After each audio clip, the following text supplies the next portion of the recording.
Agora eu trago para vocês algumas estratégias pedagógicas, algumas sugestões para o trabalho com o aluno com TDAH em sala de aula.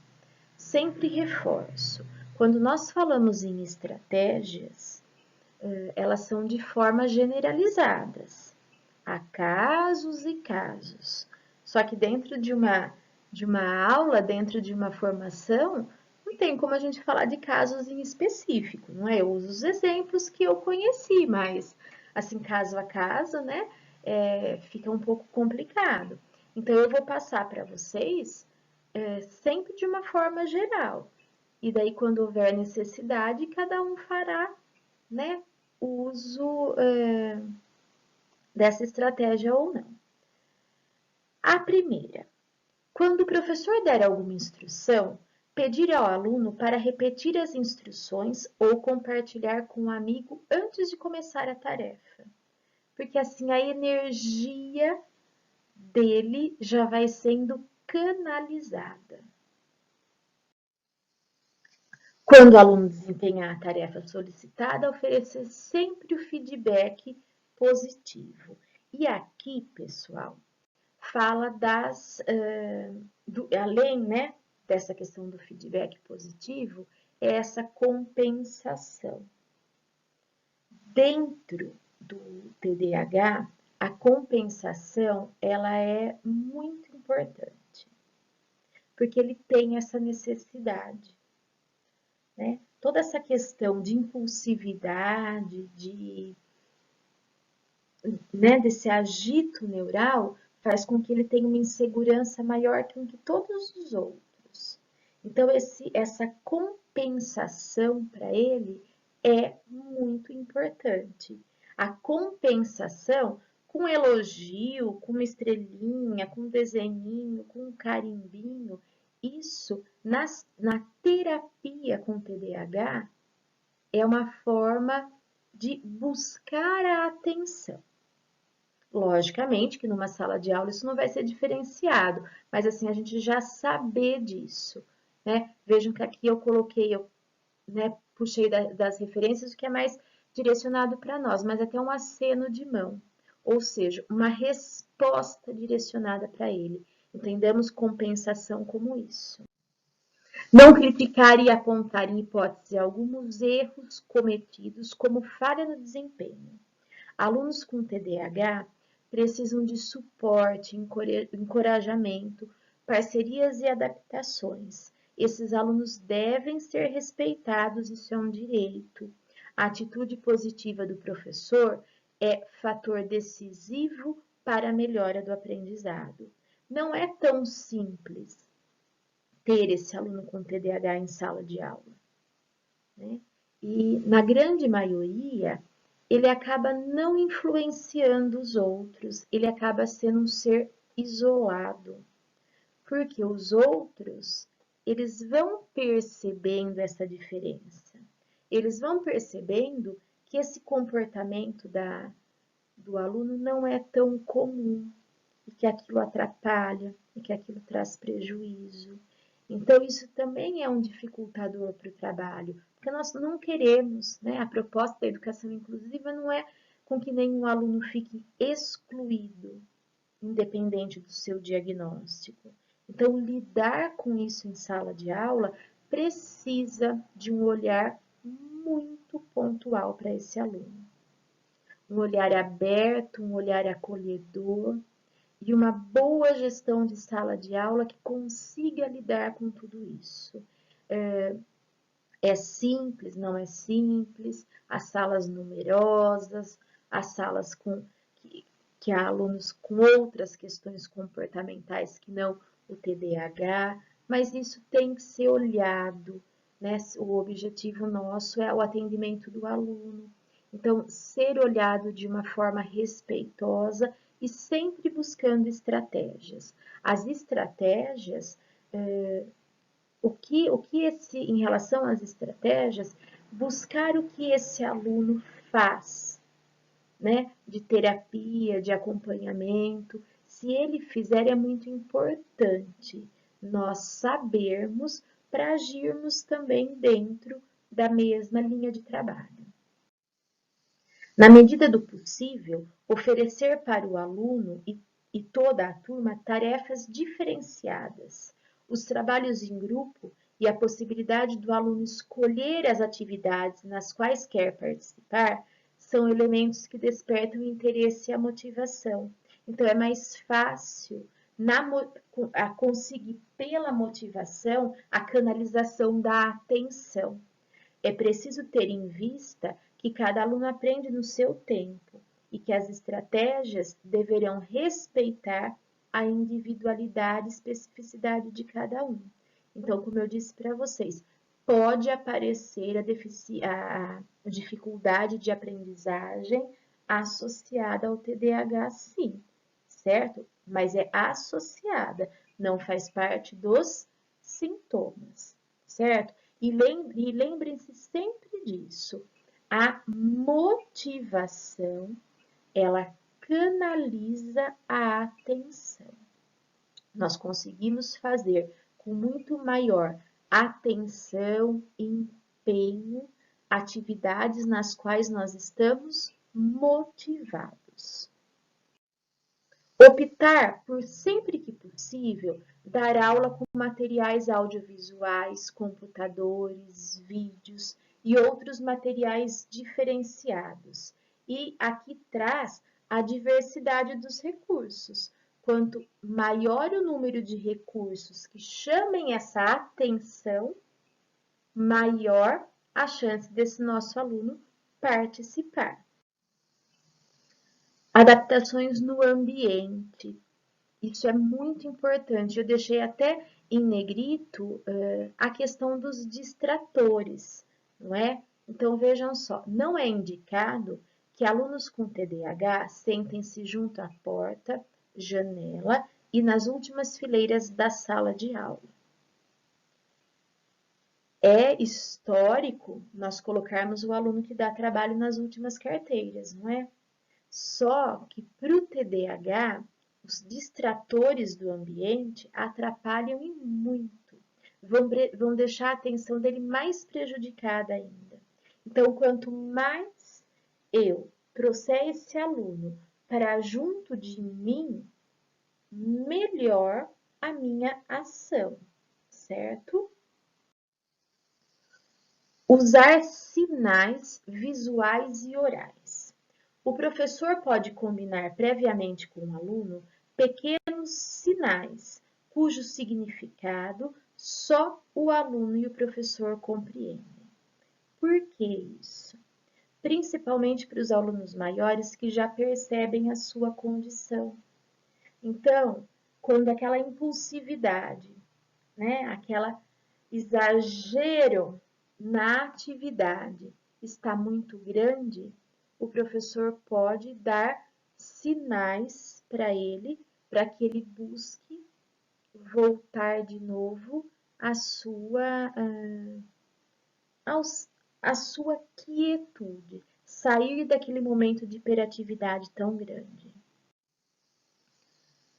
Usar mecanismos e ferramentas para compensar as dificuldades memoriais devido à desatenção. Então, o uso de tabela com prazo da entrega, colocar lembrete, né, em relação ao conteúdo, em relação a uma tarefa, porque devido a essa desatenção, muitas vezes ele pode até fazer o registro de alguma coisa, mas ele não se lembrar.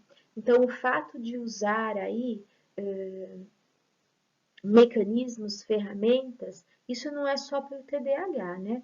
Toda a questão aí voltada para a memória, eu destacar para ele aquilo como forma, né, de recuperar o que a memória perdeu é muito importante. Etiquetar, iluminar, sublinhar as partes mais importantes de uma tarefa, de um texto ou de uma prova. Isso para quê? Para focar a atenção. Muito interessante isso, né? O que eu preciso, formas de eu chamar a atenção em momentos de desatenção. Então, etiquetar, iluminar, sublinhar, tudo isso canalizam a atenção. E é isso que ele precisa. Dar instruções de maneira clara e oferecer ferramentas para a organização do aluno desenvolver hábitos de estudo, incentivar a agenda, calendário, a questão do celular, dos lembretes sonoros, as anotações, os post-its, tudo que o façam lembrar. Porque às vezes, pessoal, no ambiente de sala de aula, que foi tão agitado neurologicamente para ele, quando vai para casa, que encontra um outro meio tão agitado quanto, né, dentro daquele ambiente de casa, a memória fica prejudicada, né? A atenção, ela não é o primeiro ponto para a nossa aprendizagem. Para a gente conseguir atenção, a gente precisa estar motivado, certo? A gente precisa ter um objetivo, né? Ter essa vontade de fazer algo. Então, a nossa memória, ela acaba deixando muitas vezes coisas para trás por conta dessas funções que o nosso cérebro também tem e que são o quê? Anteriores à própria memória. Então, no caso da atenção, é uma dessa questão. Reduzir ao máximo o número de cópias escritas de texto vai se perder, né? Copiar ele vai se perder porque a atenção é reduzida, não é? Então, o aluno com TDAH ele vai ter essa questão das cópias também. Essa desatenção, copia uma parte, depois vai para outra, pulou, voltou, né? Então, as estratégias aí de esquemas, de usar da oralidade, das respostas curtas, tudo isso que canalize a atenção e que seja o mais objetivo possível. Na questão do TDAH, nós temos que usar da objetividade. Por quê? Porque se eu for muito, né, muito dialógica, a atenção dele não vai se focar para aquilo. Respeitar um tempo mínimo de intervalo. Propor um trabalho em duplas, antes de uma discussão sobre o tema com a turma inteira.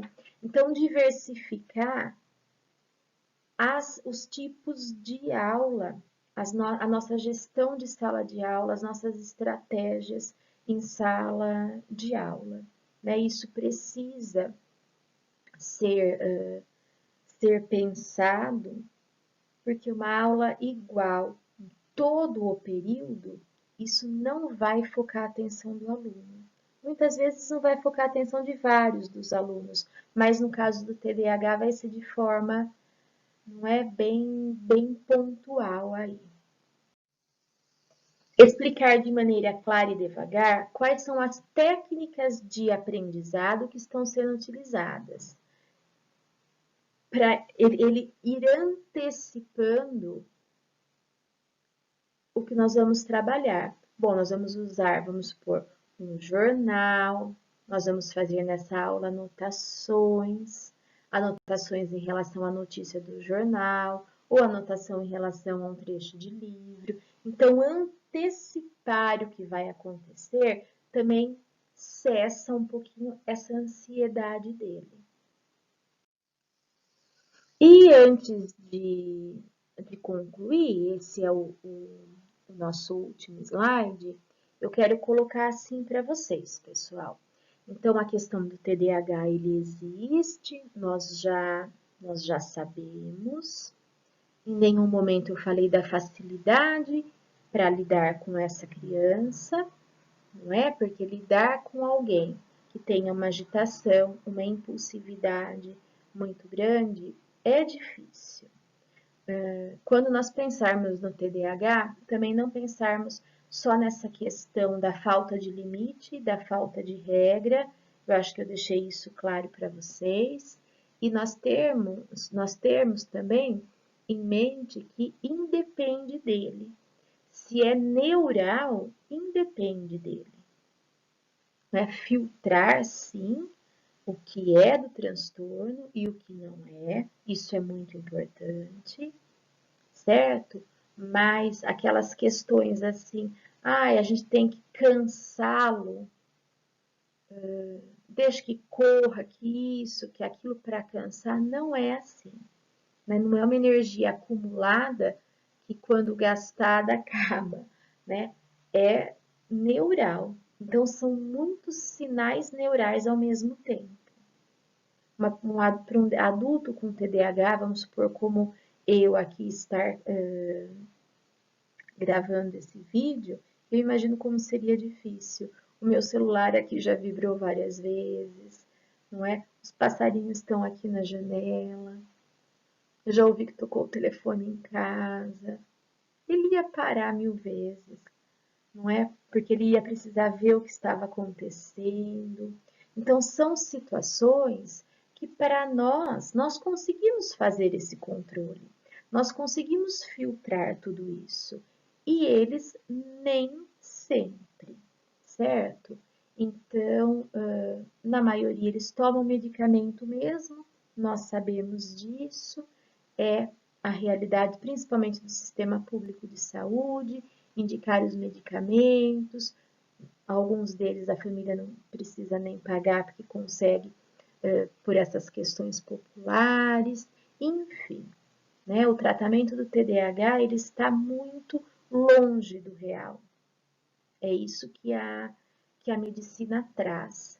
Né? São muitos casos, os casos estão aumentando muito, muitos diagnósticos e o tratamento ele não é o adequado ainda, porque na grande maioria é só a medicação que está sendo utilizada, certo? Sem ter um acompanhamento fora dessa questão. O que eu chamo também a atenção de vocês é para a gente prestar atenção em relação à aprendizagem desse aluno, como ela está ocorrendo, até que ponto esse transtorno está fazendo com que ele não aprenda, ou a minha mudança em relação a estratégias, ela precisa aumentar para que ele se desenvolva mais. Isso também é algo a se pensar bastante. E considerar essa questão do medicamento como algo, sim, que vai fazendo a queima de neurônios, vai comprometendo um pouco mais a aprendizagem, isso tem que ser observado também, não é? Até para conversar com a família, para dar um feedback para ela em relação a isso. Então, o trabalho com TDAH, né, as videoaulas, melhor dizendo, eu queria colocar para vocês essas situações, esses pontuamentos. Eu deixo aqui a sugestão de um vídeo que mostra essas questões que eu coloquei para vocês do feedback positivo, das partes cerebrais que são afetadas, não é? E é muito interessante. Ele é da Nerdologia, está no YouTube. Então, é Nerdologia TDAH. É bem interessante, é bem instrutivo. Então, se vocês tiverem oportunidade, assistam. É curtinho, né? Eu sempre uso esse vídeo quando eu vou, né? Eu uso no meio da minha fala quando eu vou conversar em público né, com as pessoas a respeito do TDAH. Então, ele é um vídeo que está no YouTube, Nerdologia TDAH. Acredito que vai trazer para vocês bastante conhecimento em relação ao assunto. Desculpe, pessoal. E para finalizar, então, de acordo com esse slide, permitir que o aluno se levante em alguns momentos, previamente combinados entre ele e o professor. Isso aqui pode estar relacionado aos sinais, né, que a gente combina com o aluno anteriormente. Alunos com hiperatividade necessitam de alguma atividade motora em determinados intervalos de tempo, não confundindo aqui com canse bastante no recreio. Esse procedimento é extremamente útil para diminuir a atividade motora e muitas vezes é absolutamente necessário para crianças muito agitadas. Então, permitir que vá ao banheiro, que se levante um pouco, que vá levar alguma coisa para a gente, não é? A questão da atividade motora, ela ajuda bastante na situação, de focalização, de foco para a atenção. Então, pessoal, espero que vocês tenham aproveitado, né? Que tenha sido útil essa aula, essa formação, essa discussão para vocês. E qualquer dúvida que tenha ficado, qualquer necessidade, podem me procurar no grupo de WhatsApp para perguntar, ou no grupo, ou de forma particular, eu vou estar sempre à disposição. E assistam o vídeo para completar essa minha fala, o vídeo da Nerdologia TDAH. Tenho certeza que vocês vão gostar e que vai completar o que eu disse e trazer também informações interessantes para vocês. Muito obrigada pela atenção e por me ouvirem até aqui.